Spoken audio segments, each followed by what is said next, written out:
Hey, before we get started, I wanted to ask you a big favor. Please subscribe to the new Keepin The Lights On newsletter. I want to share insights into the podcast, give you a peek into new episodes, and get feedback from you on show topics and guests. And of course, I'll share with you some of the cool restaurants that our guests have selected. Click on the subscribe link in the show notes or on the graybar.com/podcast page. Thank you. So we all see economists and talking heads make the circuits on the news networks and on our favorite podcasts. Sometimes it can be a little bit of a challenge, though, on how to incorporate what we see them discussing into our day-to-day business lives. Today, I bring on a guest, Chris Sokoll, president of Discor, that will bring more down-to-earth economist perspective to our business of electrical and industrial products. Before I get much further, though, let's find out who is Chris Sokoll. Well, Todd, like most of us, I'm a father and a family man and a husband and, part of the electrical industry. I'm also a grandfather. Oh, congratulations. Years in. So that would be, the biggest things about me. And I'm a wannabe Texan. Wasn't born here, but I sure like living here. Welcome to Keeping the Lights On. I'm your host, Todd Reed, and on this podcast, I connect with the owners and pros who design, build, and maintain our electrical, communications, and industrial world to explore the best ways forward. At Graybar, we know electrical contractors are under more pressure than ever. Tight deadlines, labor shortages, and late project changes that impact scheduling, making it harder to get projects done on time and budget. We're excited to offer a more flexible modular switchboard solution, FlexSet by Schneider Electric. Don't let traditional manufacturing scheduling slow you down. These are assembled right here at Graybar, delivering a fully configured switchboard when you need it. You also get built-in digital tools, simplified installation, and UL 891 compliance, all backed by Schneider's 100-plus years of power distribution expertise. FlexSet is fast, flexible, and built for how you work today. Talk to your Graybar rep to learn how FlexSet can help you stay ahead of schedule and keep your projects moving. Click on the links in the show notes to go learn more about FlexSet on graybar.com. Let's get into the show. So, Chris, we talked about in our prep call that I like to start out each episode with the meals that bring us together. So if I or one of the viewers here were to visit you in your hometown, where might you take us out to eat, and why would you choose this place? Well, it would be one of two places, either Mama Ninfa's or Fajitas El Tiempo. These are original, or both are kind of credited with being some of the original Tex-Mex. It's just wonderful food. The fajitas are fantastic, and atmospheres are festive. It's just a good time and good food. So that's probably would be my spots. Awesome. And what do you like to get there at those Fajitas. places? Is there a particular one or any special? Well, they have a combo fajita thing here that they call piratas, and that comes with chicken, beef, shrimp, quail, sausage, ribs. Oh my gosh. It's quite the smorgasbord. It's really fun and exciting. And it's served on a hibachi grill, so some of it's cooked right there at your table. All right, Chris. So we're gonna, talk about your organization, DISC. I'm talking about inflation, infrastructure, and all that stuff. But I want to zoom out a second, because one thing that surprised me when we talked is just how foundational this industry that we're involved with is. So when you look at the U.S. economy, and where does electrical distribution, the industry, sit in the big picture? Todd, it really is in everything. It's kind of unseen by most people, but we can't function as not just the United States, but the globe can't function with electricity. And without the pieces, parts that are involved in delivering that electricity and spinning things up and processing industrial products and all of that stuff, electricity is really the backbone of our society today.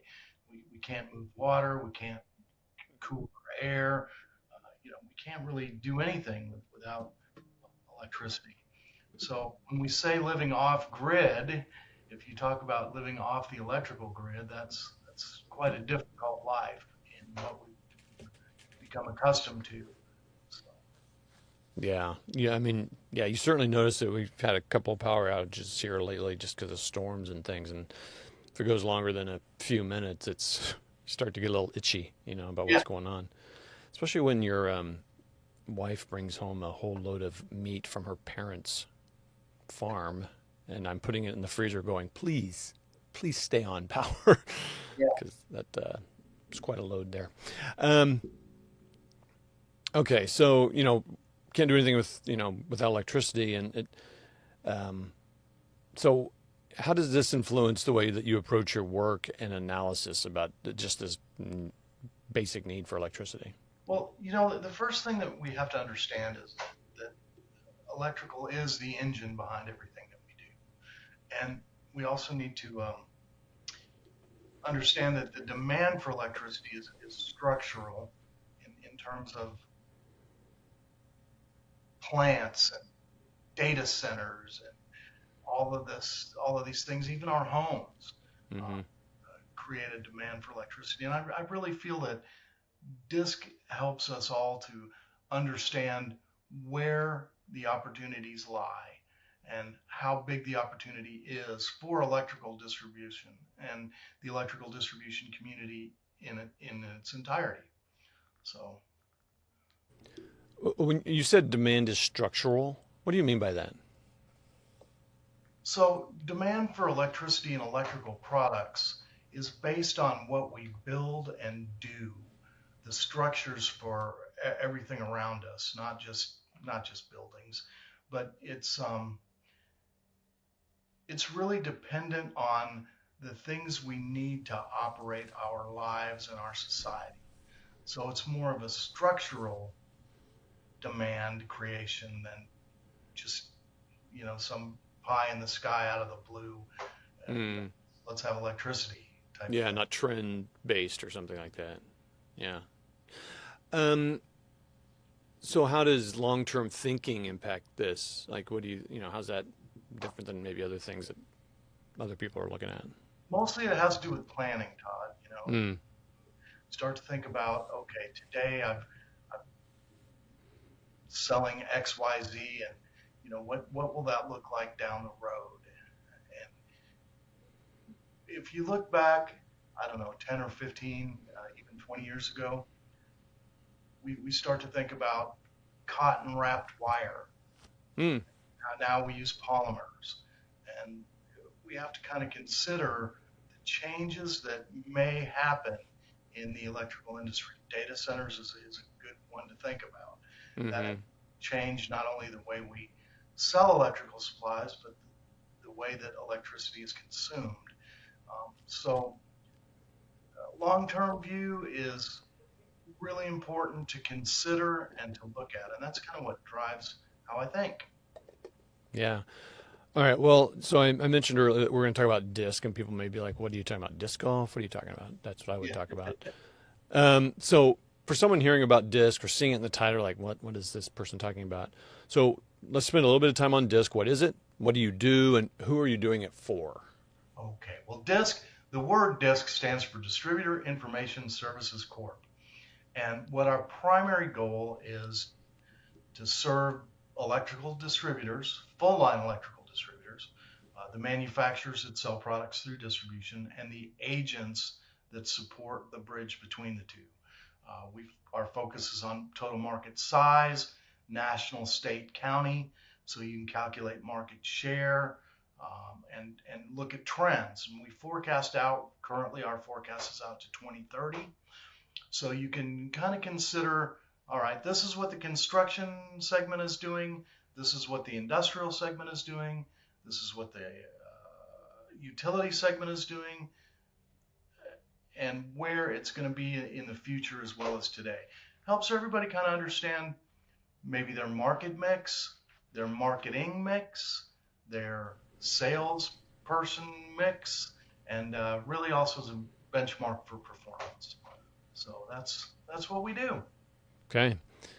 And so let me make sure I'm clear. So electrical distributors, like I work for Graybar, obviously, and I've worked for other Yeah, distributors, and I know the other distributor uses it too. So for distributors, manufacturers, and agents are probably your primary audience then, just to be yeah, clear absolutely. on that. We Yeah. do have some financial analysts, that buy some of our reports and some of our data to help Okay. them understand what's going on in the market. But for the most part, it's electrical distribution, manufacturers, and agents. Okay. Perfect. Well, okay. So, in everyone talks about data and how important it is, but in your world, it's pretty important. So let's talk about just data integrity. And so where does your data, that you're able to tell us, where does your data come from? And, why is traceability important to you? That's a really good question, Todd. All of our data originates from U.S. government sources. We Okay. use census, we use the Bureau of Labor and Statistics, we use the FRED, Federal Reserve Economic Data, we use the BEA, the Bureau of Economic Analysis. We need to have traceability back to our source data. And of course, we've got our own mathematical models that are proprietary things, but we need to be able to tag all those back to an original data source so we can defend our data. And we've been doing this since 1985, and we have a long history of positive results. We think that nationally our accuracy is about probably 97% confidence Okay. in our national forecast. So that's where the data comes from and how we think about it. Okay. And you kind of touched on this when you were kind of describing DISC and what you do, but maybe get a little bit more into what problem is DISC helping companies to solve? Well, we really answer four questions. What's the size of the market that you participate in? Okay. What's your percentage of market share? Where might you be missing opportunities? And are your resources aligned to go after the opportunities that you're missing? And we really do that through two primary databases. Data search, which is the supply side of the economic equation, and market track, which is the demand side of the equation.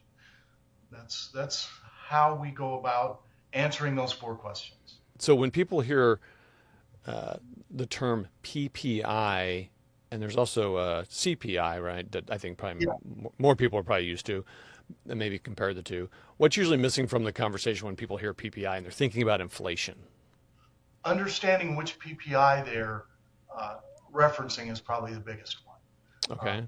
PPI is Consumer Price Index, and that can apply, broadly to everything that we use and consume. Okay. PPI is Producer Price Index, and that can be applied again very broadly to everything we make, build, and all of that stuff. But what we fail to, I don't know, fail is the right word, but what the majority of us don't understand is that there are 10,000 or more individual PPIs. Oh, wow. 100 of which are published.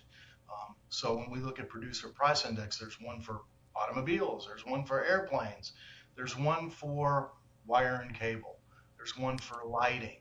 Okay. This is also true on the consumer side. Then the other thing is there's some highly volatile components, specifically energy, oil and gas, that can skew PPIs and CPIs. So as economists, we move things around and remove things and add things to really get some readings that make sense to the discussion that we're having. And as long as you're defensible with your source data, that's a good thing. I'm going to reference a book written by Darrell Huff in the 1940s that's still a college textbook today. It's called How to Lie with Statistics. And the majority of cleaning that problem up is in understanding the source data. So there's final demand, there's intermediate demand, there's all of these curves involved in the PPI. So just because somebody says, oh, it's 12% inflation, what does that really mean? Eggs are up 20%, so we've skewed our grocery PPI 8% on eggs alone, right? Yeah. It all has to do with the weighting and the math. Yeah, context matters more than averages. Say that again. Context matters more than averages.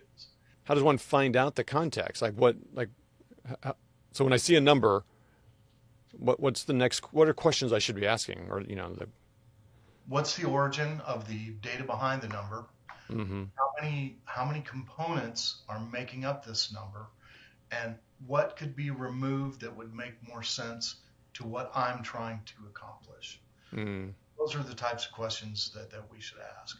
Now, the other thing that we can do, oftentimes we're subjected to these numbers in a one-off context. You know, on the news today, the PPI says XYZ. Well, Mm-hmm. without looking at a historical frame, you really can't see whether things are moving up or down in the context of your life or your business Mm-hmm. or all of those other things, right? Yeah. Cars are up 30%. Well, up 30% from what? Last year, 5-year trend, a 10-year trend. Mm. So it's important that we take those things in context. Gotcha. Okay. All right. So you've built, I believe, a PPI specifically for the electrical distribution industry. Is that I correct? did. I Yeah. did. And so, and uh, I think you've kind of explained in your answers, but let's nail it down. Why did you feel that was necessary to do? So for years, we used the industrial PPI, less fuels as our price index. Mm. Well, during the last administration, we added all kinds of really good things for the electrical economy. With some legislation that drove new electrical infrastructure, all this data center stuff, uh, but it really threw a demand curve on electrical supplies and created price escalation for product groups that, although fall into the industrial PPI, made the index way greater than the PPI. Mm. So I built an electrical distribution PPI that mirrored the industrial PPI for 20 years up until 2022, where it just took off on the electrical pricing side. So after much modeling and much consideration, we put the disk electrical PPI into our model, and it made the market a little bit larger. Mm. So, and it feels right. So, and it does create a clear picture of industry performance. At Graybar, we know electrical contractors are under more pressure than ever. Tight deadlines, labor shortages, and late project changes that impact scheduling, making it harder to get projects done on time and budget. We're excited to offer a more flexible modular switchboard solution, FlexSet by Schneider Electric. Don't let traditional manufacturing scheduling slow you down. These are assembled right here at Graybar, delivering a fully configured switchboard when you need it. You also get built-in digital tools, simplified installation, and UL 891 compliance, all backed by Schneider's 100 plus years of power distribution expertise. FlexSet is fast, flexible, and built for how you work today. Talk to your Graybar rep to learn how FlexSet can help you stay ahead of schedule and keep your projects moving. Click on the links in the show notes to go learn more about FlexSet on graybar.com. How have you seen distributors use this kind of data in their day-to-day work? The big thing that I see them, everybody wants to report their earnings, right? And Mm-hmm. we all say we're up, top line sales is the big thing. But I think behind the scenes, often we're doing comparative analysis. Are we selling more pieces, more weight, more volume of items this year than last year, which is really the true measure of growth, right? Um, let's use wire and cable as an example. Copper is trading around $6. You know, a year or two ago it was trading around $3, which Right. means if I sell 500 feet of 500 MCM THHN today, I have the same sales dollar volume as I did at $3 copper if I sold 1,000 feet. So it's Mm-hmm. less product for the same dollars. And Mm-hmm. that's mostly what people are using the uh, pricing stuff for us to understand. Am I really doing better or is inflation carrying me? Another example of that was during COVID when we had 17% inflation in our industry, right? Mm-hmm. Well, people were growing by 22 or 23%. So they were actually up 5% and not up 23%. Mm. So it's important to look at those things and understand how we're doing. Power demand is big, right? We're hearing about it more because of data centers, which you mentioned earlier, and it's just almost every episode either brings up AI or new data centers. Just interviewed someone yesterday about data centers, and one thing I've really been thinking about is like what's really matters about what we're doing in our country, and infrastructure really has been on my mind a lot. Just all of our infrastructure. So since we're on talking electrical side, we'll stick to that one right now. So from your viewpoint, what is the current state of the U.S. electrical infrastructure? Well, the infrastructure itself is aging, and the grid it's old. Most of the stuff had design life of, well, 20 to 40 years, depending, right? Mm. When we start to look at cities, Chicago, New York, even Houston, we have cables that have been in the ground now for 40, 50 years, and they're on the brink of failure. So the infrastructure overall needs to be upgraded, and we've started to do that. Um, Part of Biden administration legislation involved repairs and upgrades to infrastructure. So I think that's coming. Um, we mentioned that data centers are a big consumer of power, and they are. And it is certainly a concern for many communities as well as their needs for cooling, so water and that sort of thing. But we have to remember that data centers are not the largest consumer of power industrially. We think about chemicals and petrochemical plants. They consume mass amounts of power. Steel and metals processing and ceramics and glass and all of those industries consume a lot of power. And if someone wants to put a new steel mill or a new automotive plant, which are huge consumers of power, in a neighborhood, I haven't heard the uproar about that as I do about data centers. So while data centers are headline news and something to get excited about, I don't think they're the consumer of power that some other industries are.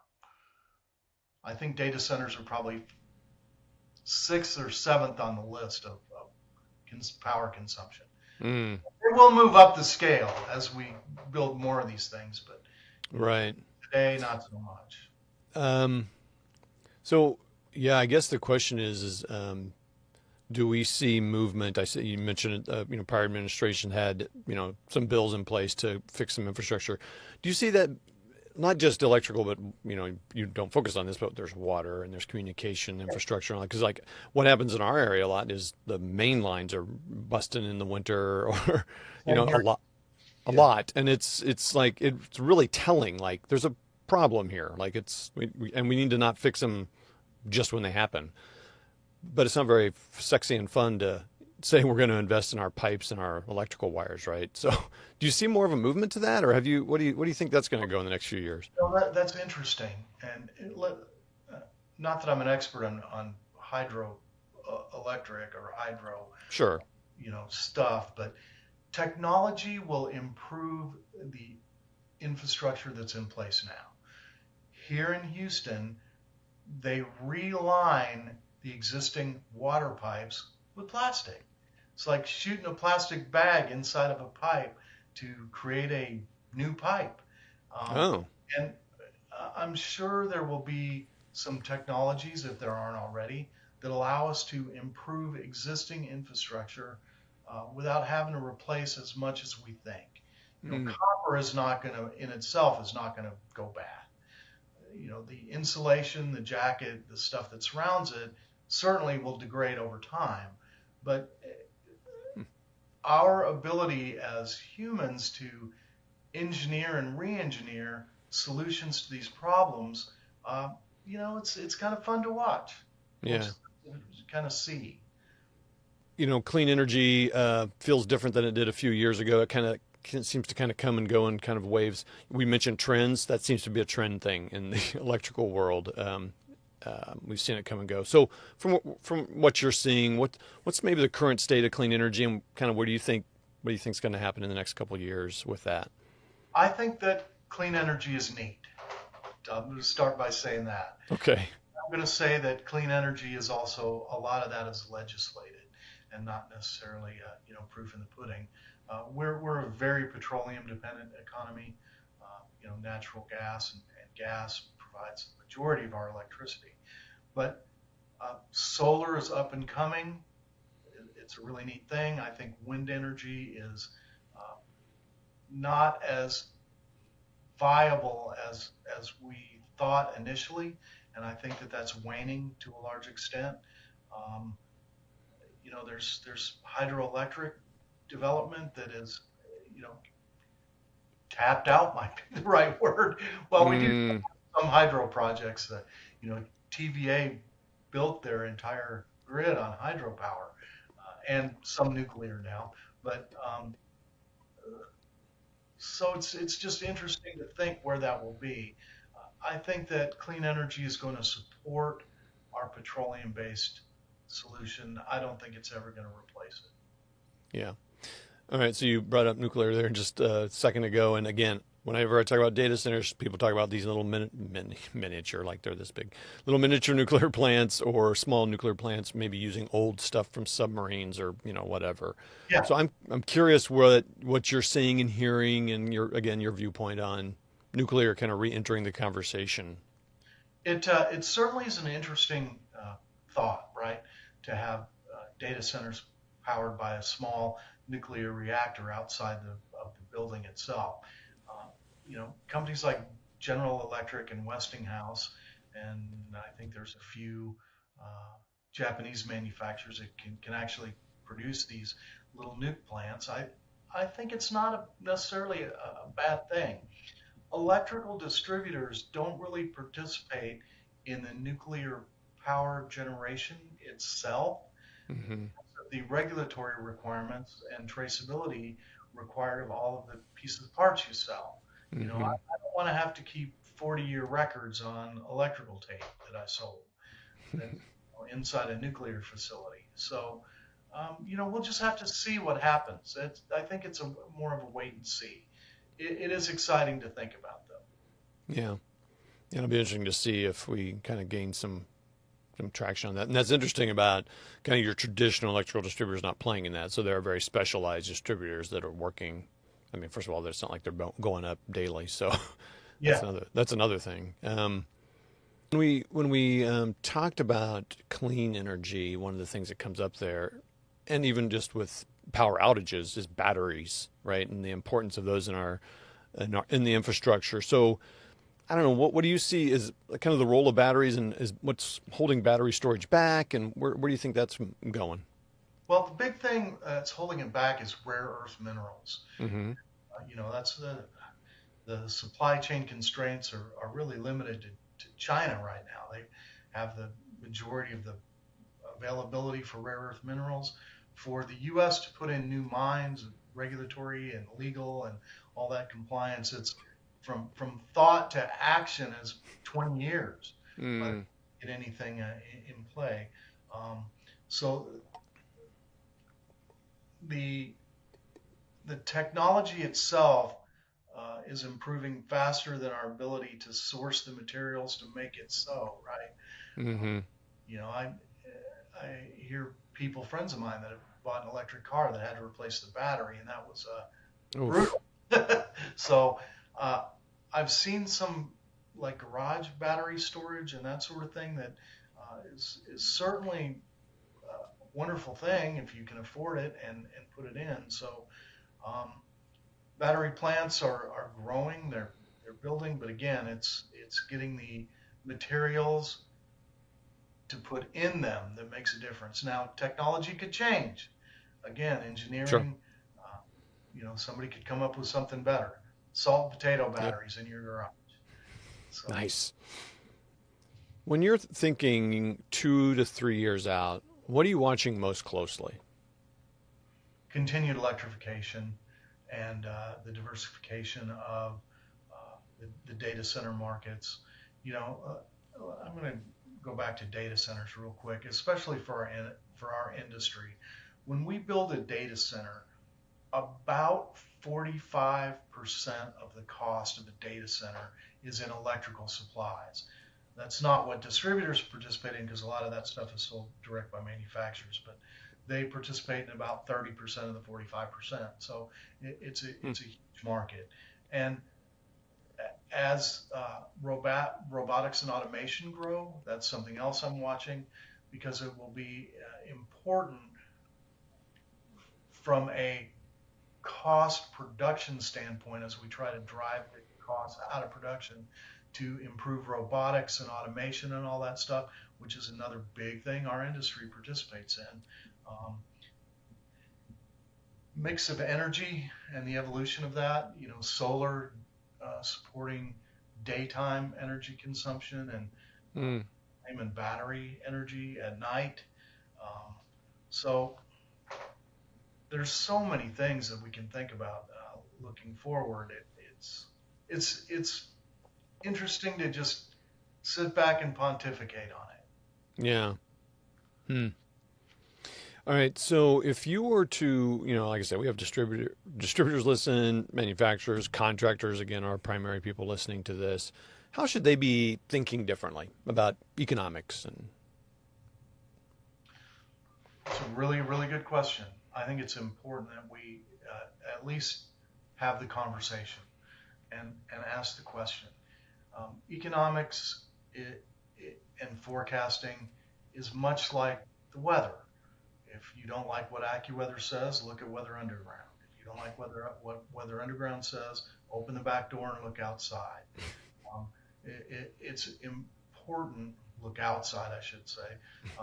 It's important when we think about economics in our industry to understand the fundamentals, the price drivers, the primary construction things, data centers right now, what's going on in the automotive world.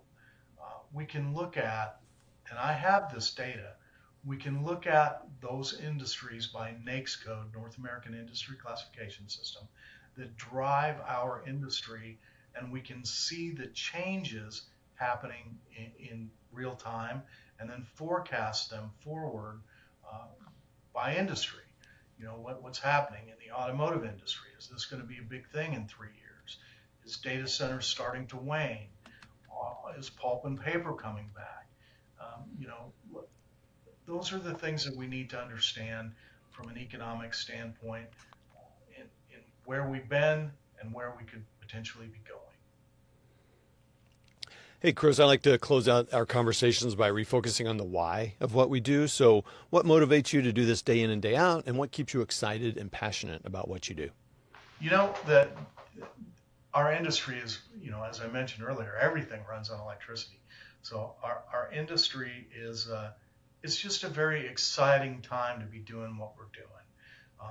There's changes. We can look at things, LED light bulbs. We went from 110 volt capability to 5 volt capability. Everything is changing, and it's just been fun to watch. Efficiencies improve while demand goes up, right? Mm-hmm.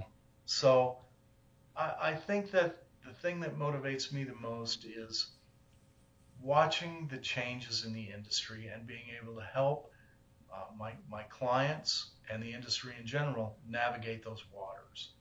So Cool. here, call me. Yeah. Give Chris a call. We'll put all the links in the show notes to get hold of him and see his website. But hey, Chris, thank you so much for being here. It's been great having a quick chat about this, and it's been good having you on the show. Thanks a lot. Well, that was my conversation with Chris Sokoll, president of Discor. You can connect with Chris and what he's working on by heading to the links in the show notes. I would love to hear how you use national and local economic data to impact your business. Leave a comment in the comments section on Spotify or YouTube, or more importantly, this year I am pushing and asking and begging for you to help me build up a newsletter community. And I would love to chat with you on that medium. So please click on the subscribe in the notes section or at graybar.com/podcast, and we can answer the question there. If you enjoyed this episode, you can help us grow the show by leaving a 5-star rating or a thumbs up in your favorite podcast player and on YouTube. Thanks for listening to this episode of Keeping the Lights On. We'll see you next time. All right. What advice would you give to 18-year-old Chris? Take more math. No, dude. No. No, that math is basically my life. I think the best advice I would give myself is to pursue education lifelong, which I've tried to do, but for a long time. In the middle of my life, I was a worker, and I didn't attend any classes outside of reading. So